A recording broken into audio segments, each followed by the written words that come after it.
3장 13절서부터 4장 11절 말씀입니다. 마태복음 3장 그리고 4장 말씀 나눕니다.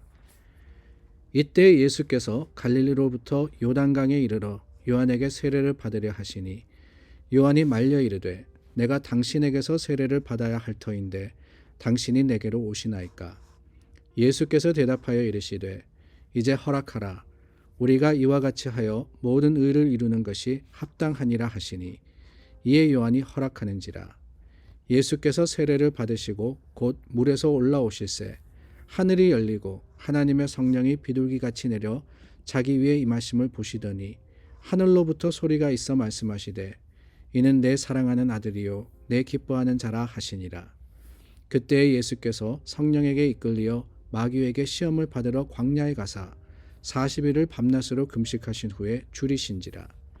시험하는 자가 예수께 나와서 이르되 내가 만일 하나님의 아들이여든 명하여 이 돌들로 떡덩이가 되게 하라. 예수께서 대답하여 이르시되 기록되었으되 사람이 떡으로만 살 것이 아니요 하나님의 입으로부터 나오는 모든 말씀으로 살 것이라 하였느니라 하시니 이에 마귀가 예수를 거룩한 성으로 데려다가 성전 꼭대기에 세우고 이르되 내가 만일 하나님의 아들이여든 뛰어내리라. 기록되었으되 그가 너를 위하여 그의 사자들을 명하시리니 그들이 손으로 너를 받들어 발이 돌에 부딪히지 않게 하리로다 하였느니라. 예수께서 이르시되 또 기록되었으되 주 너의 하나님을 시험하지 말라 하였느니라 하시니 마귀가 또 그를 데리고 지극히 높은 산으로 가서 천하 만국과 그 영광을 보여 이르되 만일 내게 엎드려 경배하면 이 모든 것을 내게 주리라. 이에 예수께서 말씀하시되 사탄아 물러가라. 기록되었으되 주 너의 하나님께 경배하고 다만 그를 섬기라 하였느니라. 이에 마귀는 예수를 떠나고 천사들이 나와서 수종되니라. 어제 저희가 나누었던 말씀에 세례의 진정한 의미를 살펴봤습니다. 세례의 목적이 뭐냐? 세례가 원래 의도한 그 일이 무엇이냐? 다름이 아니라 회개라고 말씀을 드렸죠. 죄인을 위한 것이었습니다. 죄인이 회개를 통해서 자신의 죄를 자복하고 그리고 예수 그리스도의 사랑 또한 하나님의 그 놀라운 능력 가운데 거듭났음을 선포하는 것이 바로 세례입니다. 그래서 이 사도 요한이 회개하라라고 선포했던 것이고 천국이 가까이 왔다. 예수님께서 이제 임하신다라고 세상 속에 외쳤던 겁니다. 그런데 오늘 말씀해 보니까 예수님께서 갈릴리로부터 요단강에 이르러 요한에게 세례를 받으려 하셨다라고 하십니다. 예수님께서 천국이 가까이 왔느니라 할 때 바로 그 천국이 주님이 세례 요한으로부터 세례를 받으려고 하셨다 그랬어요. 분명히 세례라는 것은 이 죄를 회개하기 위한 목적이 있다라고 말씀을 드렸는데 죄 없으신 예수님께서 왜 세례를 받으시려고 하셨을까? 그래서 오늘 14절 말씀해 보니까 요한이 말렸습니다. 내가 당신에게서 세례를 받아야 할 터인데 이 말씀은 그저 예수님이 더 높고 내가 낫다라는 게 아닙니다. 요한은 자신이 죄인임을 고백하는 거예요. 그리고 예수님은 죄가 없으신 분이라는 것을 인정합니다. 그러니까 죄 있는 내가 죄 없으신 당신에게 세례 받아야 되는 것이 당연한데 어떻게 나에게 세례를 달라고 하십니까? 라고 하셨던 것이지요. 그렇다면 여러분, 우리는 궁금하지 않을 수가 없습니다. 왜 예수님께서 세례를 받으시려고 하셨을까? 죄의 회개 그리고 또 자복함이 회개의 의미라 그러면은 예수님이 그걸 모르셨기 때문에 세례를 받으시려고 하셨을까? 그것은 아닙니다. 예수님은 죄가 없으신 분이셨지만 죄인을 위해서 또한 죄인을 대신해서 그 죄인과 함께 죽음으로써 하나님의 사랑과 하나님의 긍휼하심을 드러내기를 원하셨던 거예요. 그럼으로써 그 죄를 용서하시기를 바라셨던 겁니다. 세례 요한에게 받았던 그 세례의 진정한 의미를 예수님께서는 십자가에서 완성시키셨고 보혈의 능력으로서 모든 죄를 용서해 주심으로써 오늘 우리가 감히 주님 앞에 다시 한번 나올 수 있게 된 겁니다. 그 십자가의 보혈의 역사와 또한 하나님의 사랑은 분명하고 확실합니다. 세례라는 것은 단 한 번만 받는 것이라고 말씀을 드렸죠. 십자가의 구원도 그렇습니다.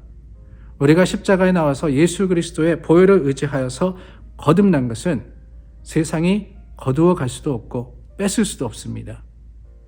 예수님의 그 보혈의 능력이 우리를 붙들고 계시기 때문에 우리는 세상 속에 어떤 죄가 있다 할지라도 물론 실패합니다. 물론 때로 우리는 같은 죄를 지으면서 이 마음속으로 아파하고 고통스러워합니다. 그러나 그 모든 것들이 이미 하나님의 사랑 안에서 해결되었다라는 것을 기억할 때 우리는 다시 한번 믿음의 소망을 가지고 주님의 이름을 부를 수 있는 겁니다. 오늘 말씀에 보면은 그렇게 세례받으신 예수님께서 사장에 들어가서 시험을 받으십니다. 저는 이것도 의미가 있다고 생각이 돼요. 세례를 받았다. 죄의 그 회개함이 있었다. 이게 다가 아니라는 거예요. 그리고 난 다음에 오히려 세상을 시험합니다. 예수님께서 40일 동안 광야에서 시험을 받으셨듯이 오늘 우리도 주님 앞에 나와서 회개하여서 주님께서 우리에게 주시는 그 용서의 놀라운 사랑을 받았지만 기도의 현장을 떠나는 순간부터 이미 세상은 우리를 유혹하고 이미 세상은 우리를 넘어뜨리려고 한다는 거예요. 예수님께서 그 40일 동안 받은 시험을 우리는 40년 광야 생활에 비추어 생각하게 됩니다. 이스라엘이 40년 동안 광야를 헤매면서 어떻게 했습니까? 그 날마다의 순간이 하나님이 주신 연단의 기회다라고 생각했습니까? 그러지 않았어요. 먹을 것이 없다고 또한 하나님을 시험하고 우상을 섬기는 잘못을 범합니다. 그래서 사탄은 예수님을 바로 그런 것들로 시험을 했던 거예요. 부정한 것이 아닙니다. 이 모든 것들을 네가 부정해라. 하나님을 아버지를 부인하고 나를 따르라 그러지 않아요. 오늘 시험을 가만히 보면은요, 이 사탄은 예수님을 타협함으로 시험하고 있습니다. 이렇게 해도 괜찮지 않겠느냐. 이 정도는 어떠냐. 이런 말로 유혹을 하고 이런 말로 시험을 할 때 예수님께서는 말씀으로서 그 시험을 이기시는 거예요. 그렇습니다. 우리도 주님 안에서 세례받고 거듭났습니다. 예수님께서 우리를 사랑하시고 그 사랑으로서 오늘 우리를 인도하십니다. 그러나 그럼에도 불구하고 우리는 세상에서 날마다 유혹과 또한 날마다 시험을 받는 존재입니다. 그 가운데 어떻게 이길 것이냐. 그 시험은요, 교묘합니다.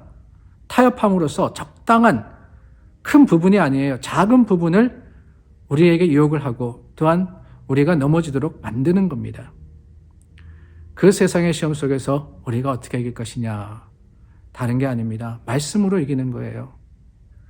하나님의 말씀, 예수 그리스도의 약속을 붙들 때 우리는 세상이 아닌 하늘을 바라보게 되고 또한 주님의 주시는 그 풍성한 사랑으로서 다시 한번 새 힘을 내게 됩니다.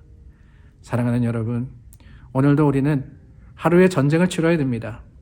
영적 전쟁이자 또한 세상을 이겨야 하는 하나님께서 맡겨주신 사명입니다. 오늘 말씀 붙들지 않으면 힘이 있을 수가 없어요. 오늘 주님을 의지하지 않으면 절대로 승리하지 못합니다. 세상을 이기는 저와 여러분들이 되기를 바랄 때 오직 예수 그리스도, 그 예수 그리스도의 놀라운 은혜와 사랑을 의지하여서 믿음의 담대함으로 세상을 향해 나아가는 저와 여러분들이 될 수 있기를 바랍니다. 기도하겠습니다. 좋으신 하나님, 믿음의 사람들 힘주시고 능력 허락하여 주시어서 세상의 유혹을 이기고 예수 그리스도의 기쁨이 되게 하여 주시옵소서. 예수님 이름으로 기도드립니다. 아멘. 오늘도 믿음 용기 가지고 세상을 향하시는 여러분들 되시기를 바랍니다.